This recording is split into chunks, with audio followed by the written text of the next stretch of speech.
அனைவருக்கும் வணக்கம். பெரிய வீடியோக்கள் போட முடியல. 20 செகண்டு 30 செகண்டு போடணும்னு ஆசையாக தான் இருக்குது. ஆனால் போடுறதுக்கு வாய்ப்பு வர மாட்டேங்குது. எல்லோரும் நல்லா இருக்கணுங்கிறது தான் என்னோடய நினைப்பு. எல்லாருக்கும் எல்லாம் கிடைக்கணும். லைஃப்பில் எதுவுமே யாருக்குமே இல்லாமல் போகக்கூடாது. ஒரு நல்ல மனுஷனாக வாழ்கிறதுக்கு பணம் இருக்குதோ இல்லையோ குணம் இருக்கணும். யாரையும் எந்த சூழ்நிலையிலையும் நோக்கடிக்கக்கூடாது. அப்படி நோக்கடித்தா அந்த லைஃப் நல்லா இருக்காது.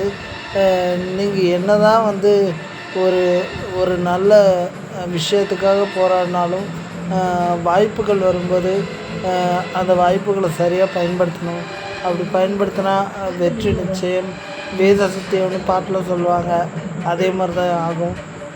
லைஃப்பில் நல்லதே நடக்கட்டும்னு நினச்சி வாழணும். நல்லதே செய்யணும். நம்மளால் செய்ய முடியாட்டாலும் மற்றவங்களுக்காக ப்ரேயராவது பண்ணிக்கணும். அப்படி ப்ரேயர் பண்ணும்போது இறைவன் நம்ம வேண்டுதலை செவிமடுப்பார். செவிமடுத்து நமக்கு நல்லதே செய்வார். நல்லதே நடக்கும்.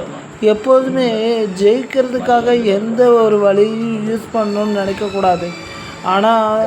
ஆனால் இப்போ இந்த காலத்தில் கெட்டது தான் ஜெயிக்குது. கெட்டவன் தான் ஜெயிக்கிறான். நல்லவன் ஜெயிக்க மாட்டேன்றான். நல்லவனுக்கு பிரச்சனை நிறைய வருது. நான் நல்லவன் சொல்லலை. அதே நேரம் நான் கெட்டவனும் கிடையாது. நான் நடுநிலையானவன்.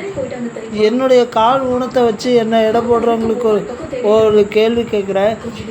உங்களுக்கு ஊனமும் வராதா? உங்களுக்கு எந்த குறையும் வராதா? லைஃப்பில் ஒரு நிமிஷம் நான் குறை வர்றதுக்கும் நேரம் வர்றதுக்கும் ஒரு மனுஷத்துக்கு ஒரே ஒரு நிமிஷம்தான். லைஃப்பில் ஜெயிக்கணுங்கிற நினப்பு இருந்தாலே போதும். வெற்றி பெறலாம். ஆனால் நல்லது நினச்சி நல்லதில் ஜெயிக்க நினைக்கணும். அதை விட்டுட்டு கெடுதல் நினச்சிட்டு கெடுதலில் ஜெயிக்க நினைக்கக்கூடாது. என்றைக்குமே ஒருத்தரை விஷம் குடித்து சாக சொல்கிறதுக்கு யாருக்கும் உரிமை இல்லை. ஆனால் எப்படி வாழ்கிறோம், எப்படி லைஃப்பில் ஜெயிக்கிறோங்கிறத நல்ல தீர்மானமாக ஒரு முடிவு பண்ணிக்கணும்.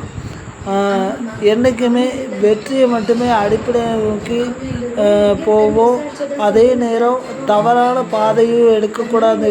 இதையும் மைண்டில் வச்சுட்டு ஆடுவோம். எந்த ஒரு விளையாட்டையும் விளையாடுவோம். வாழ்க்கையே ஒரு விளையாட்டு தான். வாழ்க்கையே ஒரு நாடக மேடைங்கிறத விட வாழ்க்கை ஒரு விளையாட்டு. கடவுள் தான் அந்த விளையாட்டை நடத்துகிறாரு. அவரை வேண்டிக்கிட்டால் நல்லதே நடக்கும். அனைவருக்கும் மிக்க நன்றி. இந்த வீடியோவை இவ்வளோ நேரம் பார்த்ததுக்கு.